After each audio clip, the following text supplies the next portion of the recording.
And we're on. Hi, everyone. Welcome to episode 60 of the Technology for Good Hangout. I have my co-host Chris with me. Chris, say hi. Hi, guys. How you doing? Chris Kernahan again, SAP mentor, cloud architect, general lover of technology. Thanks for having me, Tom. Not a bother. And myself, Tom Raftery. I'm an industry analyst with a firm called Redmonk. I lead the practice within Redmonk, which concentrates on clean tech and energy, which we term Greenmonk. So that's us. We have a good few stories, less than normal, thankfully. So we might actually finish the show on time today, Chris. I kept it to 17 stories. I'm not sure why 17, but that's I have to go and get Anna at 5, so I have a hard stop at 5. Okay, perfect. I'm wearing a light shirt today, and it is sticking to me because it is hot here today. It is really hot, but 37 degrees out. I have no sympathy for you because you're filling your pool out the back. So I'm sorry. I'm sorry. The best I can do for a pool is a puddle in the backyard. And believe me, there's enough rain to fill it today. I heard. Commiserations. We'll get into the stories, and the usual situation with the stories here, and today is no different. Is we start with a kind of bad news, climate-related story, set a bit of context, and then we head into the good news stories on how technology is helping us live our lives better. And so the first story talks about how the Paris climate conference that's happening later this year, it's happening at the end of this year, how the pledges by the countries so far only 36 countries have made pledges of emissions reductions. But if those emissions reductions are, what we're to expect, then what we'll get based on those will be our 2 degrees warming threshold. We'll push it back to 2038 instead of 2036. We'll push it back 2 years. So basically what we're saying here is we're not nearly going far enough with our pledges. Now, the other thing you got to take into account with this story is that most countries haven't made their pledges yet. It's only 36 of the countries. 150 other countries have yet to submit their pledges, despite a deadline of the end of March. So, well, you kind of got to go, really, guys? It doesn't really say, you can be cynical and say it doesn't say what year, but yeah, what is it? There's 195 or 196 countries in the world, and only 36 have produced their thing at the moment. That's what, 12.5%. That's a bit slack. That's not exactly what you call being a good corporate citizen. Well, there's a certain lack of urgency there. You would have to think. Now, having said that, so two things to note. The first thing is that, while that seems bad, we'll head into the good news stories now. You get that, Chris? I'll plow on. Yeah. The better news stories is that IKEA, and IKEA aren't alone in this. A lot of businesses are starting to step up where governments are failing to do so. But IKEA has stepped up and pledged 1 billion euros, not dollars, 1 billion euros to help slow climate change. Now, they can do this because they're not a publicly traded company. They're privately owned. Their CEO, Peter unpronounceable surname, was talking to Reuters, and basically he said that this is not going to push up the prices for their customers. The investments will be good for customers, good for the climate, and good for IKEA as well. Is it IKEA or IKEA? IKEA. IKEA, there you go. So IKEA. It's going to be good for IKEA and for their customers and for the climate. Yeah. And he said that the plan was motivated by a desire to tackle climate change rather than to court favorable publicity.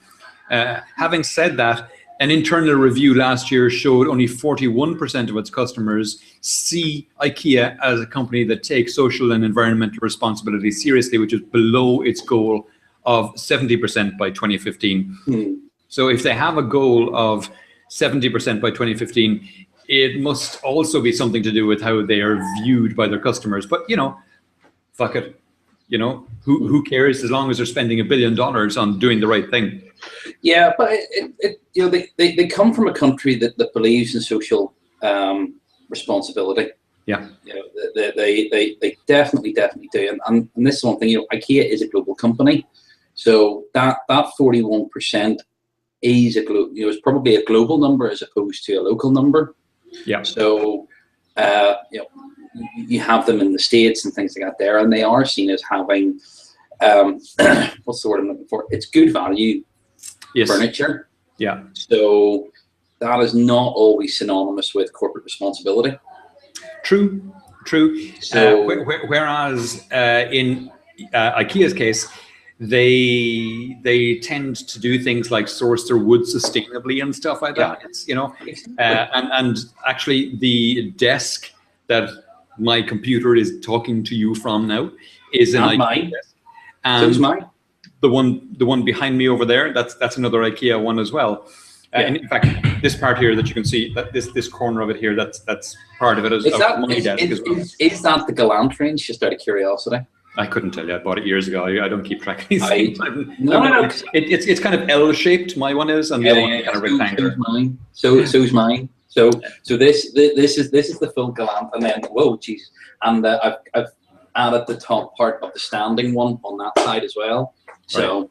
Right. And you remember in the old apartment, the kind of bookshelves behind me? Yes, the Billy bookshelves. Yeah, they were IKEA as well. I think Billy is one of the world's most sold pieces of furniture ever. Really? Yeah, seriously, because it's such an adaptable thing. It comes in 2 or 3 different heights. And widths, and widths, and it is. I have wall-to-wall bookshelves in the room behind me, which is effectively a library. Although I'm not pretentious enough to call it a library, it's called the back room. But yeah, I can understand why it's 41% if that's a global number. But I think it's a fantastic. It's a fantastic initiative, and it shows corporate responsibility. It does. And you mentioned that they come from a place where they take that kind of thing seriously. And, that's a nice segue into the next story, because we can see as well this story coming from Vattenfall, and this is from Vattenfall's press and media page, talking about Sweden being the first country in Europe to test wireless charging of electric cars. And, that's pretty amazing. You can see here, this is a Nissan Leaf. If I think anyway, just by the look of it, it is. It's a Nissan Leaf, and you've got the charger on the wall there, but you've got this wireless thing underneath the car, and it's doing inductive charging of the battery in the car. And basically, this is something that they're doing it in Sweden. They're doing a pilot of 20 cars to start with, see how that works out, and then they're going to roll it out from there.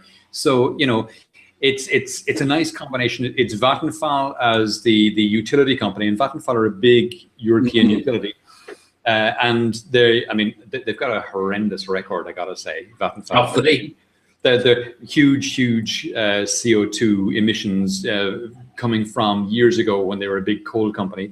But we'll cough past that and talk about the way they're cleaning up their image now. In fact, I was at the Cloud Expo in London earlier this year. I think it was in March, and Vattenfall had a stand there, and it was interesting because they were the only company who had a stand there promoting Northern Scandinavia as a place to host a data center. And this was a huge data center and cloud expo with lots of players there.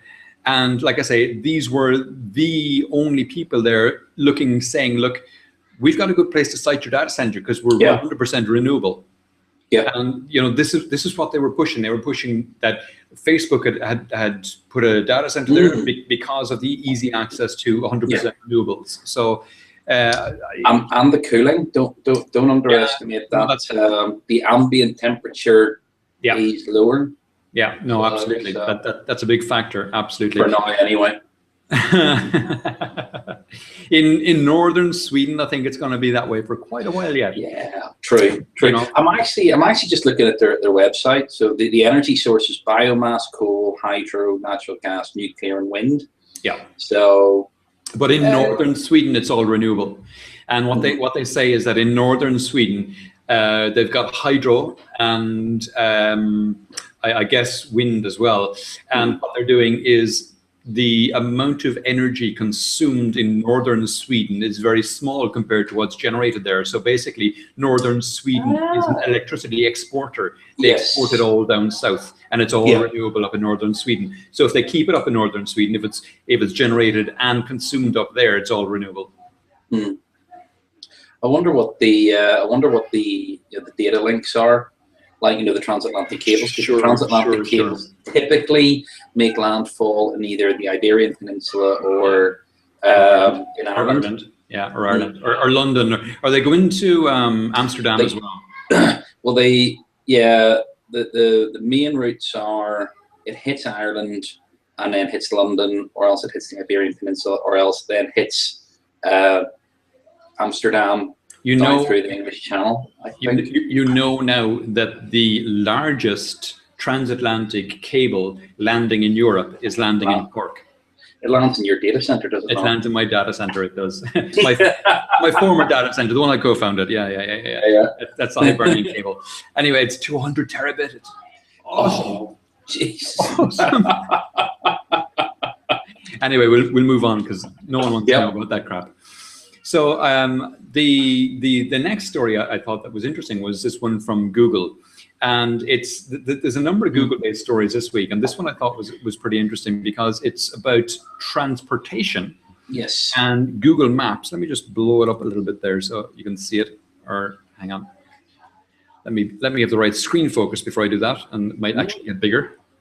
So Google Maps. Everyone loves Google Maps. I use it all the time. I have an iPhone, but I use Google Maps on the iPhone because typically it's better than the Apple Maps. That might change after next Monday when the big WWDC announcement, but whatever. Absolutely. For now, the Google Maps is still the best. And they're building into it the live bus, metro, and subway times. Now, this isn't globally yet, but it's for select cities in the US, the UK, Hungary, and the Netherlands for now. And with any of these things, when you see that, for now, it means, they'll do it for now there, but it will slowly be rolled out to everywhere else as well. So it's, having live information for buses and metros and all these kind of things makes a huge difference. You're standing there at the bus stop and you're kind of looking around going, is the bus going to come in 10 minutes or 10 hours, or is it going to come at all? Did it break down? Are 15 of them going to come in 5 minutes time? Well, I was in London yesterday, and I was at Horseferry Road, which is in Westminster. It's literally just down from the House of Parliament. Okay. And I was heading out to Heathrow. I was meeting a friend for coffee, and another friend happened to comment and say, you should really leave here at 2:30. Now, my flight was at 5 o'clock. Yeah. So all I have to do is get from Westminster to Paddington, which is about 15 minutes. Yeah. And then Heathrow Express. And then get the Heathrow Express, which is 20 minutes to Terminal 5. Yeah. So I thought maybe 3 o'clock would give me, an hour to get there, maybe an hour and 20 minutes, and then I've checked in and I can just whip through. I left at 2:30, and I used my Google Maps, but it wasn't the live updates. And I got, by the time I cleared security, they'd called the gate.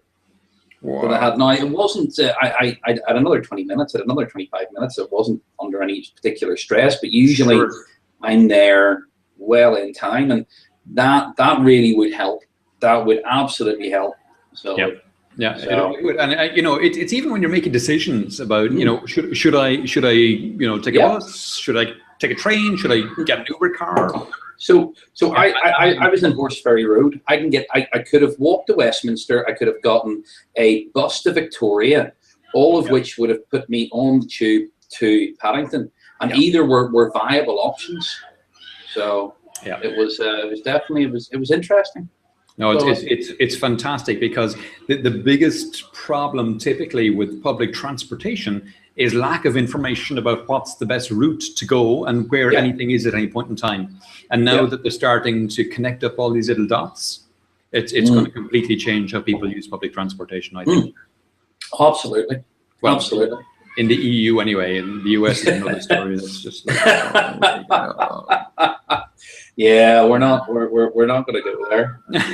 It never we ever shouldn't ceases slag to. the US. Tammy's watching. She's I know. tweeted a couple of times already. So, But it never ceases to amaze me that the in California, which is one of the most forward-thinking and greenest states, that the car ownership is higher than any. I think it's higher than anywhere else in the US. The proportion of cars to people. serious. It's something ridiculous like that. It really is phenomenal. It is such a car-centric state, but yet there are so many things that they do that is positive in so many other ways. No, it's true. They passed some good climate-related laws this last week in California. Yeah. So, you kind of got to go, yeah, guys, come on. Yeah. You're a bit schizophrenic there, guys. Come on. I think at a macro scale, they're winning. On a micro scale, could do better. Yeah, exactly. So, we're talking about Google Maps, but there was another good story out of Google this week as well, and that was that they opened up this new hub for security and privacy settings. And basically, there's a link in the article to your new My Account page. Yes. And the article is linked in the notes on the event page for this. But as well as that, I have my one open here, and you can see it says "Welcome Tom Raftery" there. And you were saying as well there, Chris, that the security checkup and the privacy checkup links, I haven't clicked on them, but you clicked through to those. Do you want to have a quick chat about those? Yeah. So I did the security check first, and what that does, that brings you into effectively it's sort of like a guided procedure where it walks you through your backup codes, your backup mobile. Yeah, so there you go there. I wouldn't show all of that. It takes you through a reasonable amount of detail. But yeah, so you can check your connected devices, your account permissions, what apps you have connected, and then your Gmail settings, and whether you have two-step verification enabled. So as a starter for 10, that's actually really good, and it allows you to view exactly what you have connected to your Google account. The privacy settings actually then take you through what you've shared, what you have access to, what Google has access to, what other third-party services have access to as well. And then what your AdWords, what the targeted advertising looks like. So I haven't gone through the privacy setting yet. I think the two that are probably going to interest me the most are 4 and 5. Your Google experience and making ads more relevant to you. Yeah, I'm interested in the ads more relevant to you because I want to see what aspects of my Google accounts it's going to look at. Because if you remember from a couple of weeks ago, I've activated Google Fit or the health platform. Yes. So it'll be interesting to see what services Google have that will appear in there. Yeah. No, that makes sense. Interesting. It's nice because it's never been easy to find all this kind of information in one place that you can just go through it. Yeah.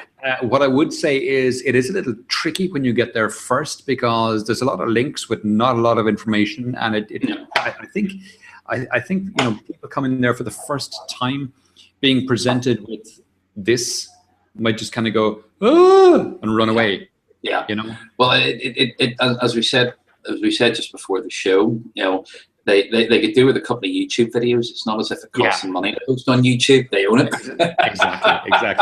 And if people just take away from this the two things, the security checkup get started link there on the left, and the privacy checkup get started link in the middle, and go through the two of those for their accounts, then that should bring them a long way towards making sure that they're happy with the settings on their accounts. Exactly. Yep. Completely.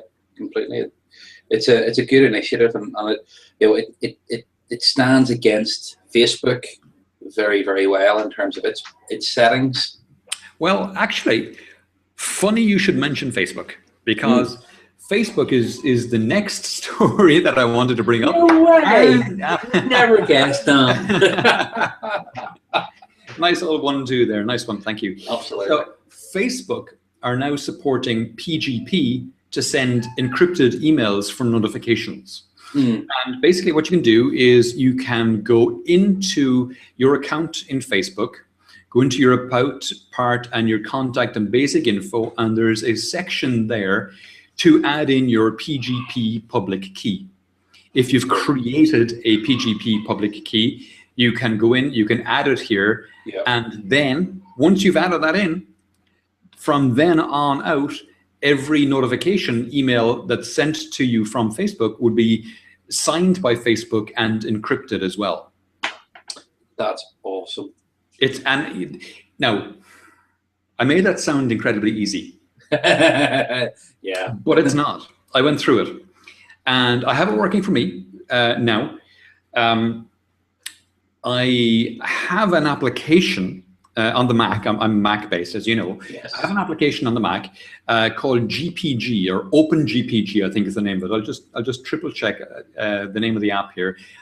As far as I remember, I think it's called OpenGPG. And OpenGPG, or maybe it's GPG. Scrolling through the list here. There it is. Okay, GPG. Yeah, so it's GPG, not OpenG. So whatever. I've got the app called GPG, which is freely available, open source, downloadable, and you can use that to create a public and private key for yourself. The private key you obviously don't share with anyone, and the public key you share with whoever you want to have it. In this case, I've shared it with Facebook. The thing is, Facebook's way of getting the public key from you isn't all that straightforward. You have to. It's a lack of joined up thinking on the part of the providers and on Facebook's part. What you have to do is you have to export your public key in a .asc file, then open that up with a text reader, something like TextEdit or one of these applications, copy and paste that out then, and then paste that into the field in Facebook. It's not straightforward. It's not, I haven't seen that written up. I haven't seen instructions on how to do it written anywhere in Facebook or anywhere else. I figured it out by chance and did it, copy and pasted it in, and it suddenly worked. And suddenly they were sending me encrypted signed emails, and that was fantastic. But for anyone who wants to try it, if you are having trouble with it, if you have a public key, export the public key and open it up in a text reader, copy and paste the text into Facebook, and that should see you right. Yeah. If you haven't got a public key, that's a whole nother issue. But they're free to get generally, so that shouldn't be a big problem. But it's something that people should be looking into more anyway, because we've seen what's been happening in the last few days, weeks, and months in terms of security and privacy. Just yesterday, we saw the big break into the OPM in the US. Where all the personnel files of people working for the US government. So the OPM is the Office of Personnel Management. Personnel Management, yes. And the personnel files on anyone who works for the US government were looted, plundered. Yep. It's like, and all their security clearances, and you're like, oh, I know. I saw it last night, and I couldn't believe it. It just you just think, Jesus Christ. I mean, yeah. So I mean, that's a whole nother rat's hole that we just don't want to go down. But basically, but for me, and this is the key. I think that to me actually exemplifies one of the reasons why biometric security is such a bad idea in many respects, because we're seeing these data breaches and stuff like that, and if we start to use things like iris scanning and things like that, who's going to pay for me to get a new iris whenever that my personally identifiable information is stolen because some idiot can't secure a database? Sorry, say it again. Biometric security, okay, it's related to things that you cannot change particularly easily. Sure.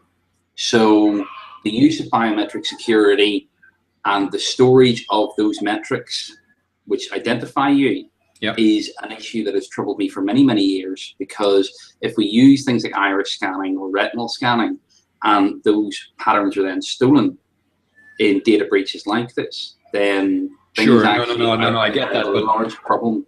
That's very true. But what about something like, you know, the fingerprint scanner on this phone? So that is the fingerprint scanner on the phone.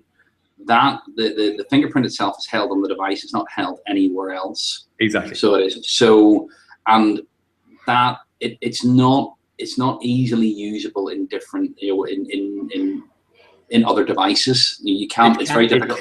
It can be. So what? But I said it's not easily. I didn't say it couldn't be. Yeah, exactly. No, but I mean, Apple are making it, and this is a journey, obviously. Yeah. Apple are making it easier for developers to utilize the, and you know, Apple aren't alone in this. We're seeing Google building it into Android now as well. So I'm not touting a platform at all, but a mechanism. So they're making it easier for developers to use the authentication of this. And I think it's not going far enough yet.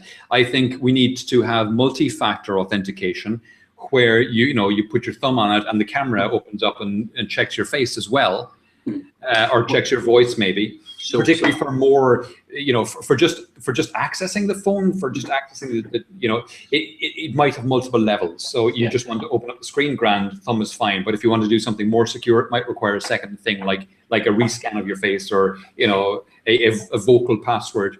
And all this, the information stays on the device and can be tested against it. So I think that is a good answer for it.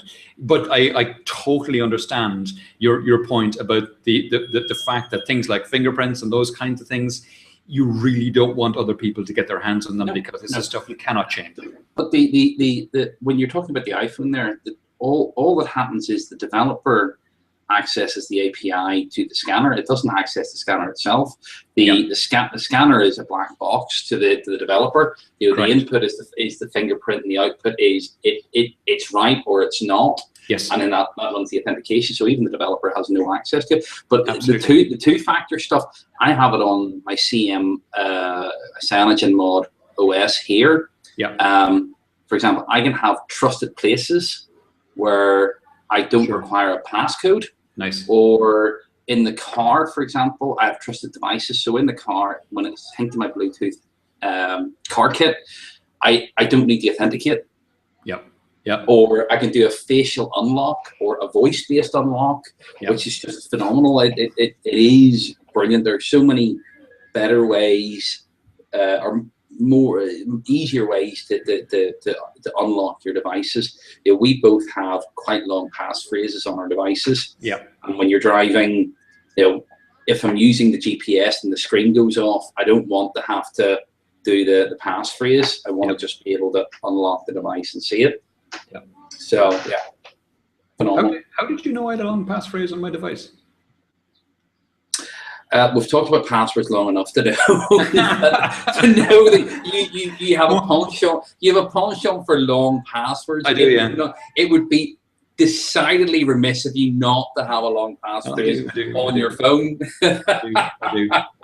And in fact, I mean, that not a lot of people know you can do that on the iPhone. I mean, most people think it's just four characters, but no, mine's more than that. And if you change it. So let me see if I can, you can change it so that it calls up the keyboard instead of the number pad. And that happens when you have a longer password available for it. But one thing that annoys me about the iOS system is the password for iTunes is not easy to change. And it's not easy to make difficult, because if you make it difficult, you are asked for it so many times and in so many situations that if you have a difficult one, it becomes a problem. Yeah. Now, I use one password, and that helps me enormously get over that kind of situation. But for most people, because that password requirement is there so often, the temptation would be to have a password which is not long, and also it's not easy to get in to change it anyway, the iTunes password. So I think that, it amazes me.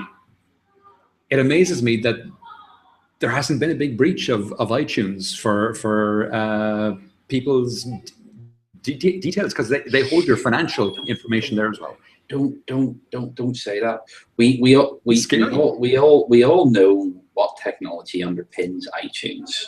So I can't say it out loud, so I can't, but we all know who it is. 3-letter acronym. It's IBM, right? Yeah. but the thing, you're right about that. The iTunes passwords and things like that are not easy to change. And the key, I'm not a big fan of the iPhone keyboard anyway. But whenever you even extend it from 4 to 5 numbers or characters, the thing that bugs me is it doesn't automatically log in. When you do the 4-character thing or the 4 numbers, as soon as you enter the right digits, bang, you're in. If you go over that at all, you've got to hit OK. It's a little thing. It is a really, really, really little thing, but it's one of those ones that it just annoys me. So it does. But on the other hand, it's good because it means it doesn't let a person trying to crack your device know that they have the right passphrase or the right code. Number of characters, yeah. Exactly. So it's good on one hand. But to me is it's incredibly difficult not just to change your password. It's far more difficult to change your email address associated with your account. Oh, don't even. In the past 4 years, I've changed my email address 3 times, and literally, I am still, even after 18 months, I am still going and finding services that have my old Capgemini address and having to log support calls to say, sorry, I was an idiot. I put this on my company email. I left the company and I need my password reset. And they go, prove it. I'm like, sorry, I can't. So right. Yeah, I've started to, I have my own domain, so I have a. I've had my own domain for, I don't know, more than 10 years. Yeah, a number of them, vanity domains. But I came across an article by a journalist whose account was hacked, and he had his set to a vanity domain. And one of the first things they did when they hacked his account was they took over the DNS of his domain, and suddenly they owned his domain, and he was completely screwed. Yeah. And one of the pieces of advice he said, and I've been following this since, one of the things he said was, do not use a vanity domain, use a Gmail or a Hotmail or a Live, something that they cannot get into and change the DNS of. That's fascinating. I must actually take that out, because it does make absolutely perfect sense once you think about it. Because I've started migrating all my accounts over to my Gmail account. Because I maintained 2. One was an email address that I only use for LastPass for authentication. Right. And then the other one is for accounts to send email to, so that I maintain that separation. Because obviously LastPass is the vault of everything. So I don't want to have them crossing over. By the way, I saw a very good tip for LastPass/1Password/password manager application of your choice. And that was, when you get on a site security questions, create a 50-character long random password as the answer. Oh. And then copy and paste that into the notes of your LastPass entry for that login. Fabulous. And suddenly, if somebody knows the name of your first pet or your mother's maiden name, it doesn't matter a damn, because what you've got in there, 50 random characters, which the only place they're noted is in your login reference for that. I thought that was brilliant. That is very good. Yeah. Ooh. Yeah. Okay. Yeah. I'll remember that. There we go. This is an educational show. This is not just a commentary show. This is an educational show. You can learn shit. Exactly. Well, you can learn about stuff and shit. Biomass, man, biomass. Right, should we crack on? We will. We were talking about Facebook briefly, and their encrypted email, but they've also rolled out a stripped down version of their Android app for the developing world called Facebook Lite. And I thought this was pretty nice because it meant that for people who are on a device which, you know, is not very powerful, yes, an old Android device running Android 1, or, okay, I'm exaggerating slightly, but you know what I mean? Yeah. Or ones that are on network connections which are expensive or have, you know, they're on 2G either. Something like this is a good idea because it doesn't run video. And while it doesn't run video, the images that it does show are generally very small thumbnails, unless you click on the thumbnail, in which case it then opens up the full-sized image. So for the most part, it's pulling down a fraction of the data of your regular Facebook. It's not pulling down any video. So your data costs are way down. And scrolling on it, there's a video you can see. I've gone past it. There's a video here where they demo it, and you can see the scrolling on it. And this isn't an up-to-date handset by any means. No, geez, no, it's not. And scrolling on it is quite zippy. So one of the things, Mary Meeker brought out her report on the internet a couple of weeks ago, and it was fascinating. There's some really interesting points in there. Oh, yes. And she talks about the fact that, you know, we're coming up on 3 billion people being online, and there's 7 billion people on the planet. And there's another 3 billion people going to come online in the next, what, 5-10 years, less? Yeah. They're going to be on devices like this. Yeah. And if there is a good experience waiting for them there, then boom, they'll jump on it, and it'll be great, and they'll use it, and suddenly Facebook will get far more people using their application, their site, whatever.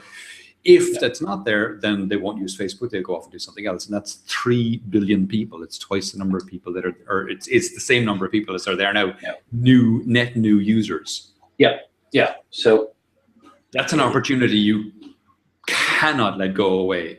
No, but this is the thing. Of all the platforms, Facebook is probably the heaviest. You know, you look at Twitter, you look at Instagram, you look at Snapchat and all those. Yes, Instagram and Snapchat are based around pictures, but still, functionally it's a very, very light platform. It only does really one thing. Facebook does lots and lots of things. Yeah. So for me, I see that this is a genius idea. So it is, and over 2G connections. Let's remember what 2G actually looks like. 2G is GPRS. Yes. Which, if I remember correctly, is about it's in kilobytes. Yeah. It's not a meg, it's in kilobytes. I think GPRS is somewhere in the region of 40K kilobits per second. Correct. Which, when you compare it against things like 4G, which is in tens of meg, it's an order, it's several orders of magnitude of difference, which is really, really important. So I am that's an engineering triumph in my book by any measure. No, it's really, really good. And what they've done is they've forked the application, and they looked at ways of tackling this, and they decided the best thing to do was to fork the application. That's the only way they could do it. And fair dues, they've gone and done it. They released it not in kind of beta, but in limited amounts in January of this year, and it's gone now to a full release. So no, kudos to them. Another interesting thing, I mean, you were talking about speeds of networks, and we saw this story coming out of the US, a new networking protocol, I want to say it is, but it's high speed, and you were talking about 2G. This is 1,000 times faster than 4G. I know. It's like, are you insane? Oh, I mean, fantastic. Yes, yeah, please yeah. sign me up. I'll have 10 of those, please. But, you know, and it sounds fantastic. It's in research stage at the moment. They're rolling it out around San Francisco, trying it out. There's a lot of detail in how they do it. I'm not going to go into that because radio technology is not my forte. Yeah. But I mean, it looks like it could be really interesting and could work really well. They're hawking it around, it looks like, to the telcos to see if the telcos will jump on it. They're talking about the fact that, you know, it is, as I say, 1,000 times faster than 4G, but also it doesn't suffer from a lot of the issues that the likes of 4G does. It can take on more users. There's not as much problems with contention and this kind of stuff. Plus, it's cheaper to run. It's kind of mesh networking as opposed to point networking. So it's one of these things that it might happen and it would be fantastic, or it might get shot down by one of the big players. And the only thing I want to see from it is conference Wi-Fi being improved. Oh, yeah. I'm sorry. Yeah. No, I'm totally with you on that one. I yes, on the move. I 1,000 times greater 4G and LTE network or speed. Okay, that's going to be great. That'll be lovely. But really, it's only going to encourage me to watch YouTube while I'm walking down the street. It's going to cause me to have injuries. Having it in conferences and indoors is going to be where I'm going to want it.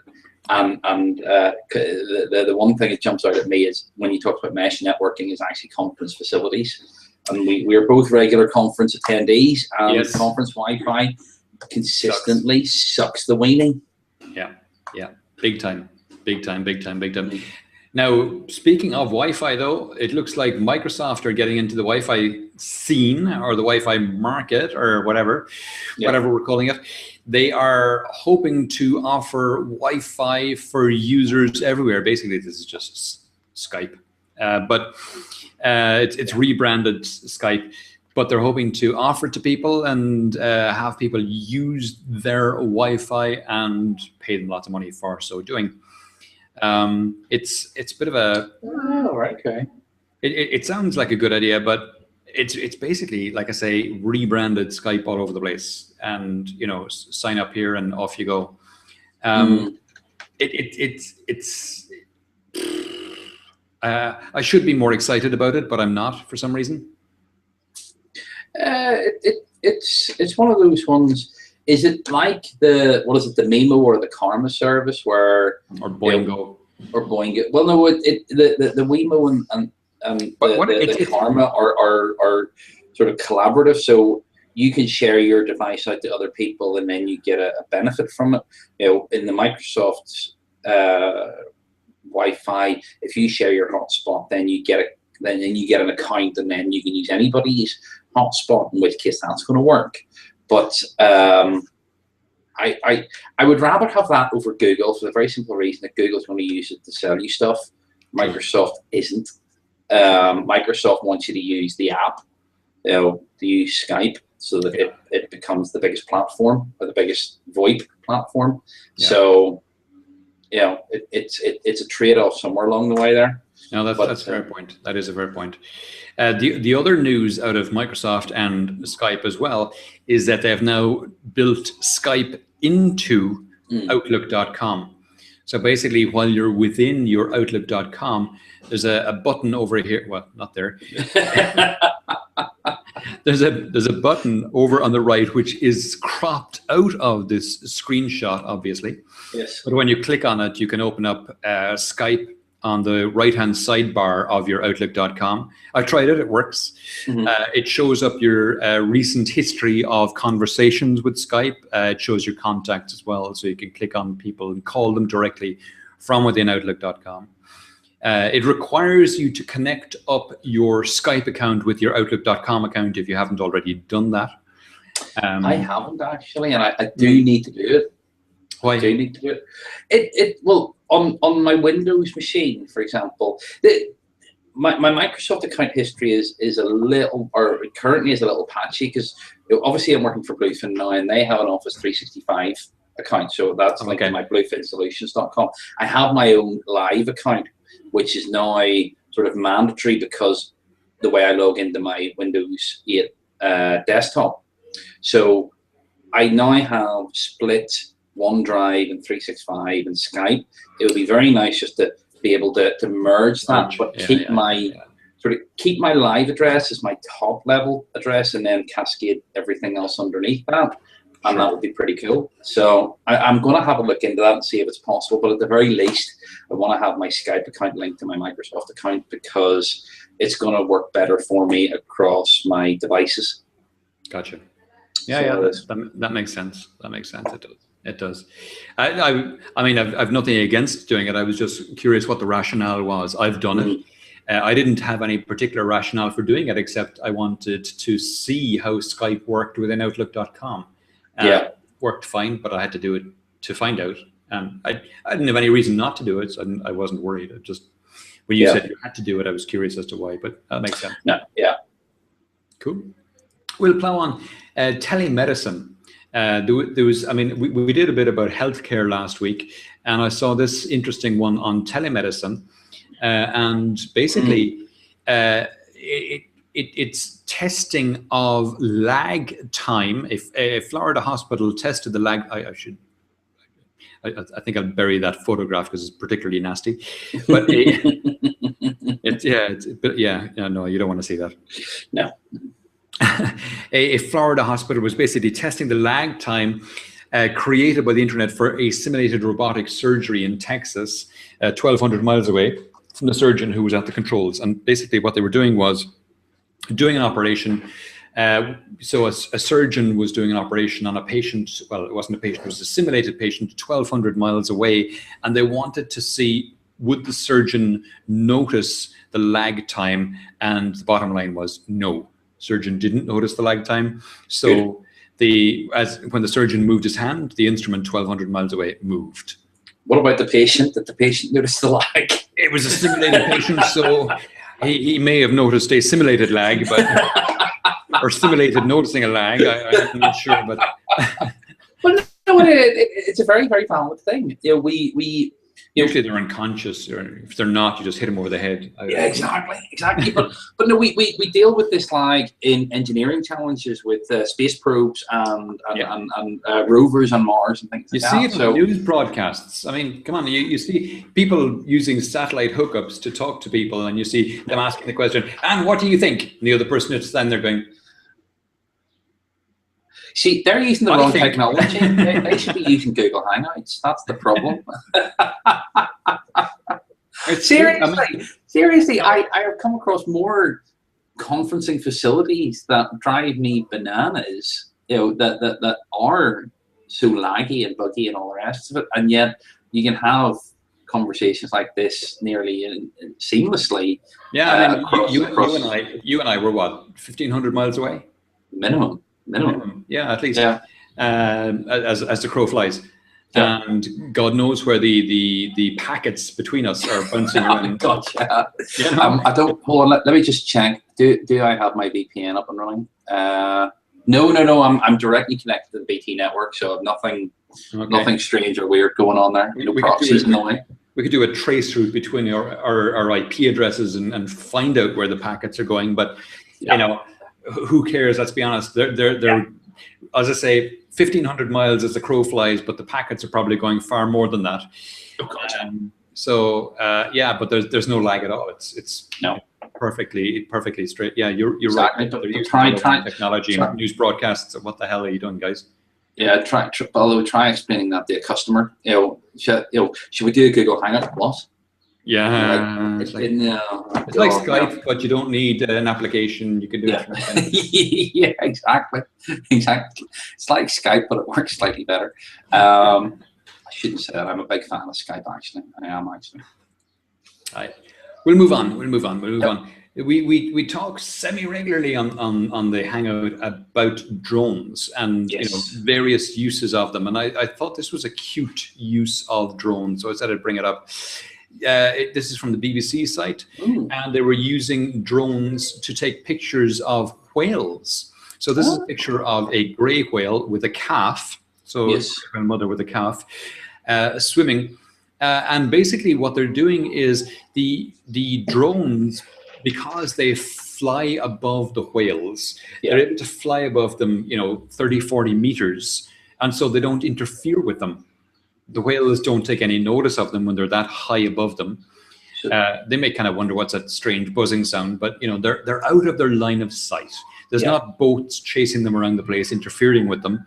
There's this drone flying above them, 30, 40 meters. It's not getting in their way or anything. And suddenly you've got a, excuse the expression, but you've got a bird's eye view of them.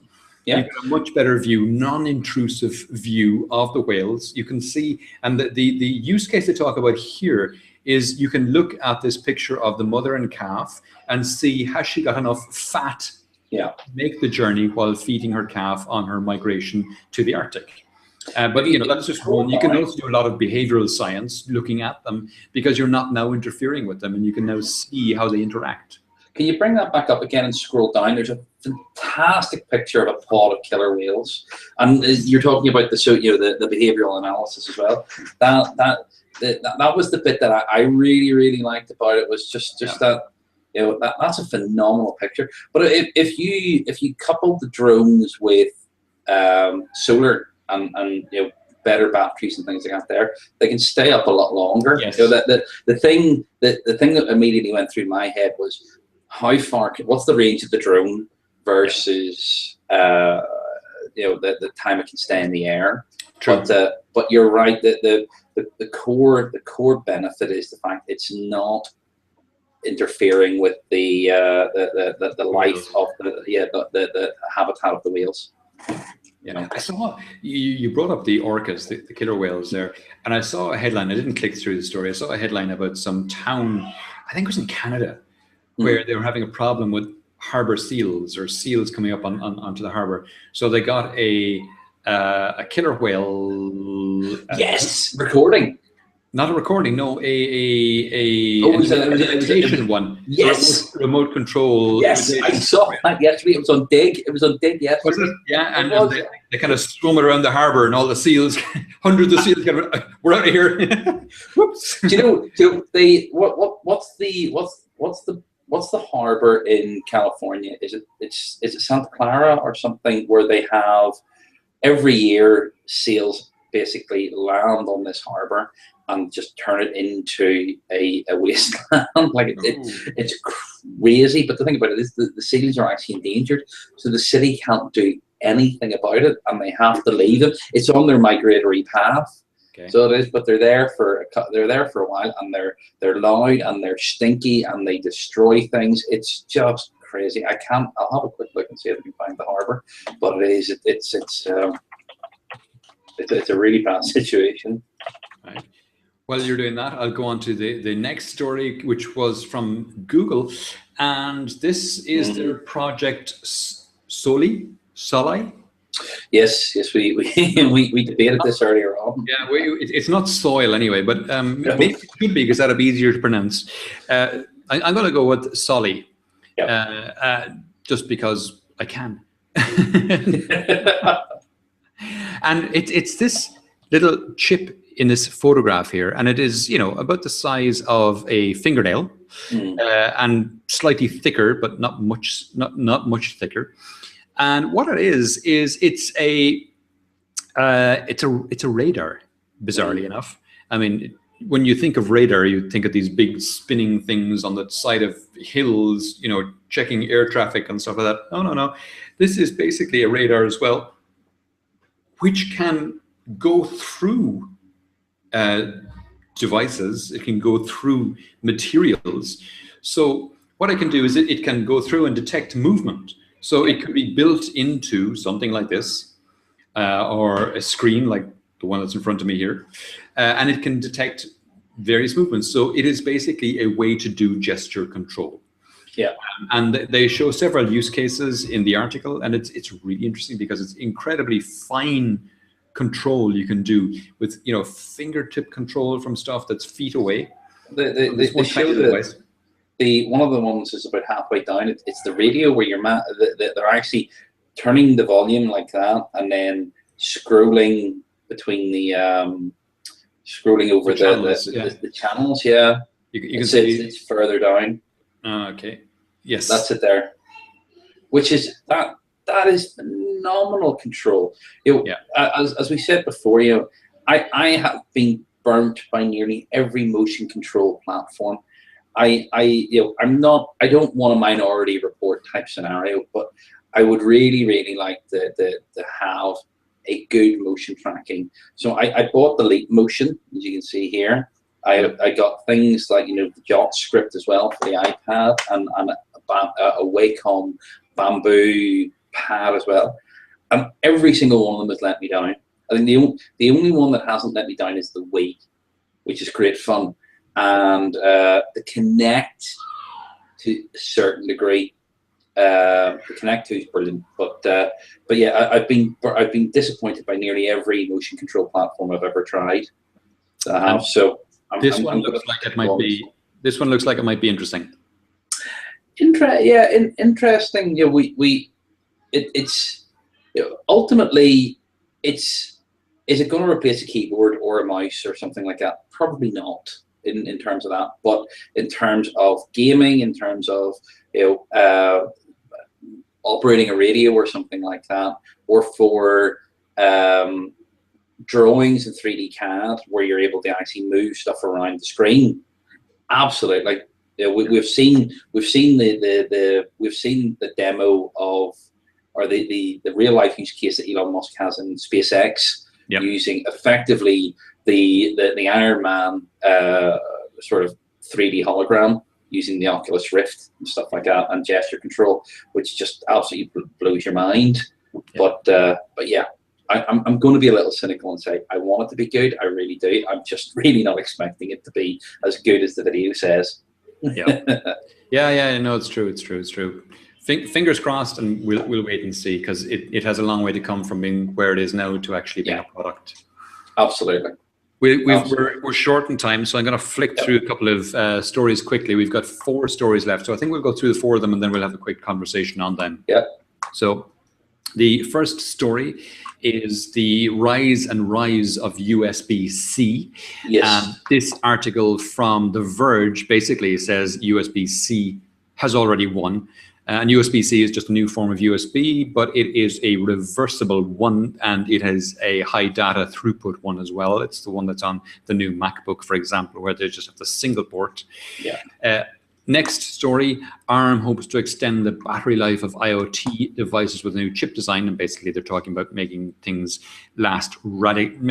last radically longer, reducing the power consumption of processors, sensors, and wireless chips, etc. The next story is in the AI arena, and it's about this thing called Charlie, a virtual PA, which is supposed to be really, really good. And it's being used by Twitter, Hootsuite, Salesforce, and a raft of other companies. Yeah. And you use it yourself, Chris, as far as I remember. I do. Yep. The last story is another AI one, but this time voice, and it is this thing called Hound. And it's an interesting one as well, because basically the company who've produced Hound are called SoundHound. And the guy who developed them went to the VCs with the idea of Hound a few years ago, saying, I've got this really cool idea, but it's going to take a long time to develop. And they said, well, no, we'd like you to develop something sooner. What can you do in a shorter time? And he said, well, I could develop an application that if you hum a few notes, it will tell you what the song is. It'll take a couple of years, but I could do it. And they said, okay, do that then. So he did that, and that became the product SoundHound. Yes. And while he was doing that, he was also developing the other thing in the background, and SoundHound was helping him pay for the development. Yeah. So he's been at this 9 years, and now after 9 years, he's produced this thing called Hound, which is analogous to Siri or Cortana or any of these AI voice assistants, but it's orders of magnitude better if you can believe the demos that have been done. And the demos were done in front of journalists who don't have they don't have skin in the game, as it were. Yeah. So I've no reason to think that the demos aren't real, and they're really, really impressive because, he says when he's talking to Hound in the demos, he says things like, show me hotels in Washington, the Washington with the Space Needle, between $200 and $300. And then a list of hotels come up. He says, okay, that's nice, but I'd like ones with Wi-Fi, and I want to check in on the 9th and check out on the 10th, and I want the rooms to be on the 11th floor, and he throws in a couple of other things like that, just speaking normally. Yeah. And the application goes, okay, and bang, next you get a listing of it takes it all in, and it understands it, and it throws out answers, and it's freaky. It's freaky, and if it's pretty good. Yeah, if it's as good as the demos, and there's an Android app out now in beta, and there's an iOS waiting list which I've gone on. So I'm really. I must actually download that. Yeah, I'm looking forward to giving this a spin because, like I say, it's not out in iOS yet. It is out in Android, so maybe next week you can, if you get a chance, report back on how you get on with it. Yeah, I'd be interested. The other story is Charlie. You have Charlie. I do. It's actually really, really good. So basically it goes into your calendar and looks at the attendees. It then searches through Twitter and LinkedIn and various other news sources for information about the people. If it is a company domain, it searches for the company. So whenever I had a meeting today with my boss, Mike, it gave me a breakdown of who Mike was, his LinkedIn posts, and then it gave me a breakdown of Bluefin as well.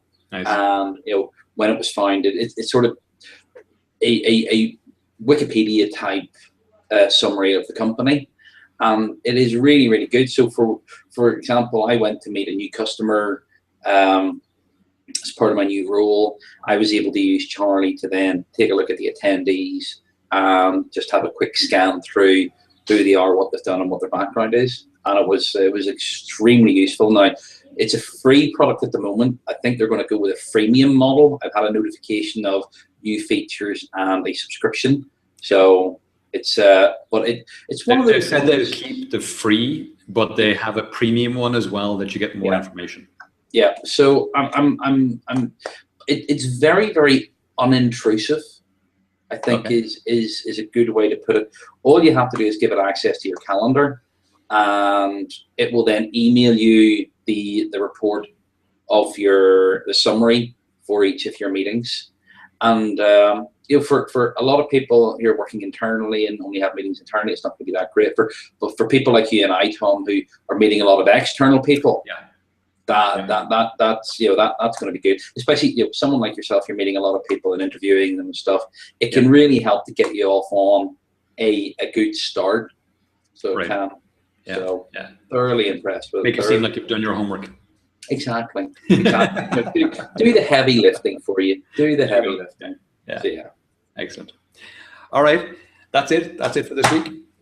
Chris, thanks a million for joining us, and for everyone who's watching, thanks a million for taking the time out, and we shall see you all next week, same time, same channel, and have a good one. Thank you. Have a good weekend. Cheers, guys. Bye.